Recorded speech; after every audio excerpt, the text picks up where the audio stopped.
Welcome back to our video series on the 10 Commandments as we continue to prepare students for the formation phase of the confirmation program at Zion-Immanuel Lutheran Churches in Lincoln. Today we are beginning our look at the second table of the law. You may remember when we started talking about the 10 Commandments that God gave the law to Moses on 2 tablets of stone. We don't know exactly which commandments were written on which tablet, but we break them down onto 2 tablets or tables for the ease of instructing students by the content of each commandment. In other words, we say that the commandments that have to do with our relationship to God are referred to as the first table, and those that have to do with our relationship towards other people as the second table. So let's dive in as we look at the second table of the law and specifically the fourth commandment. Now, just as a quick summary of the second table of the law, when we are saying the second table of the law, we are referring to the last 7 commandments in which God tells us how we are to serve our neighbor.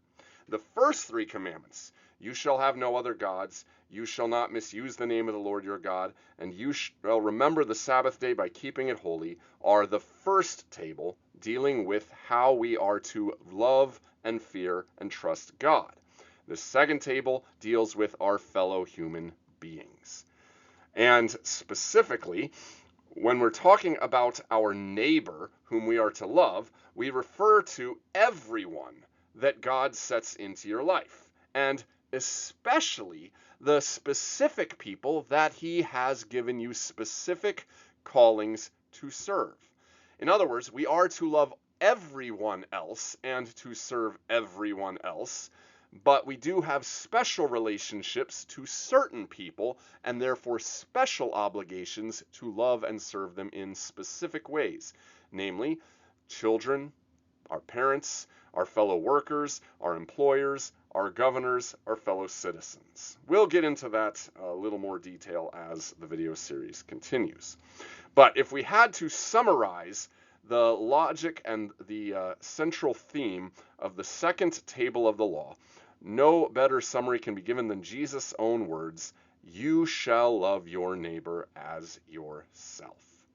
So, with that little introduction to the second table, let's dive into the specific commands God gives us in this table. But one last word of introduction. The second table is about how we owe our love to our neighbors, but this does relate to our love for God. The way that we show fear and love and trust in God is by showing love, respect, and service to the people he commands us to love. After all, if God has told you, as we're about to hear, honor your father and your mother, then as a way of showing that you fear, love, and trust God enough to do what he says, is that you will honor the father and the mother. Now, we've already given a sneak peek, so to speak, of the fourth commandment, but just for memory's sake, let's start by saying what the fourth commandment is. Honor your father and your mother. And what does this mean? We should fear and love God so that we do not despise or anger our parents or other authorities, but honor them, serve and obey them, love and cherish them.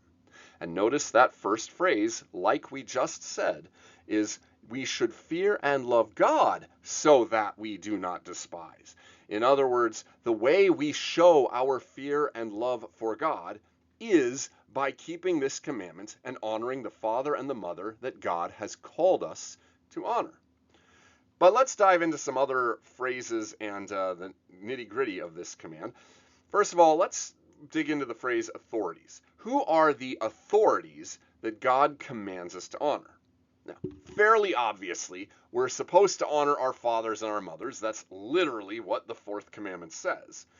But this also includes showing honor and respect for everyone who God puts in a position of authority over us, whether that's at home, like our parents, or at school, like our teachers, the administrators, the principals, or at work, our bosses, our managers, or at church, our pastors and elders. or in society, our governors, our presidents, our legislatures, all of them are people who occupy a position of authority by God's own providential care. And therefore, recognizing that God has entrusted them with a certain responsibility and authority over us, we submit to God by submitting to the authority they have over us and showing us, or rather showing them, all due respect. And what is forbidden there is, quite straightforwardly, not showing them due respect, or, as the commandment puts it, despising our parents or other authorities, or provoking them to anger. Now, just like we said with the third commandment, despise does not mean hate. Despise actually means to have little respect for someone, or rather, to have less respect for them than they are owed. And we can do that in all kinds of different ways. Yes, if I hate my parents, I certainly am not showing them the proper amount of respect. But let's say my parents tell me to go and clean my room. Even if I go and obey, but in my heart and in my mind, I'm thinking about what a stupid job this is, how my parents just don't understand anything, and I wish they would just get with the program. I'm not respecting them in my heart, even though with my hands I'm doing what they say. In my head, I'm thinking very little of them and their commands. That kind of thing is forbidden. We should, we'll get to what we should do in a moment. Provoking them to anger isn't to say that anything that happens that makes them angry means that we've done a sin. Provoking to anger means doing something that rightly should make them mad at us. That is, if we deliberately or incidentally do something that contradicts their authority and their position, we have provoked them to anger. We have done something that they have the right to get upset about. And doing something that they have the right to get upset about us for is forbidden, because it is a way of showing that we don't really honor them. If we honored and respected them, we would do what legitimately should be done to keep them happy, to keep them from being angry at us. So if that's what's forbidden, when does that happen? Well, whenever we disrespect them, kind of like we were just saying with the whole clean a room, but also when we overtly disobey them. If they say, go and clean your room, and I just keep watching TV, I am openly disregarding their authority by simply not obeying their authority. If I ignore them, I'm showing a lack of respect for them. And that doesn't just mean ignore a command given. For instance, sometimes our parents will give us advice. They will give us lectures. They aren't telling us to do something per se, but they are giving us what they believe is real wisdom. Now, if I respect them, I may not agree with what they say, but I will listen and take it under advisement. But if I simply ignore them, don't pay any attention to the advice they're giving, or dismiss it out of hand, well, I'm showing that I don't have any respect for them, their position, or their wisdom. By the same token, if I'm resenting my parents for either past or present actions, things they've said, things they've done, if I'm holding some kind of anger in my heart towards them, clearly I do not respect them. I'm looking down on them as having done or being a problem. And by the way, this isn't just in what we do or what we say to them. It is also in what we think and feel toward them. We can sin against this commandment not just by saying disrespectful things or doing disrespectful things, but like with that cleaning the room example, by thinking and feeling disrespectful things toward them. Now, in the other direction, what is commanded in the fourth commandment is that we should respect our parents and other authorities.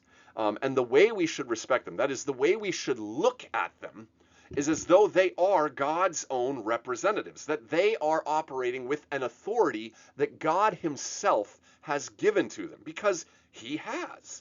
God has put our parents over us. God, in the book of Romans chapter 13, says, God has put the civil authorities over us. In the tables of duties, both in the Catechism, which is just repeating things in the book of Ephesians, the book of Colossians, 1 Peter, God has arranged things so that there are masters and overseers who oversee and manage workers and servants.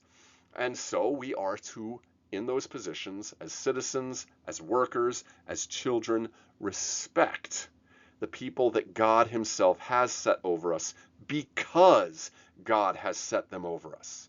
And the way that respect looks is that we will be willing and glad to serve them. We will be glad and willing to obey them. And far from resenting them, we will love them. Not just in what we say. We won't just say, yeah, I love you, Dad. Yeah, I love you, Mom. Yeah, I'll do what you told me to do.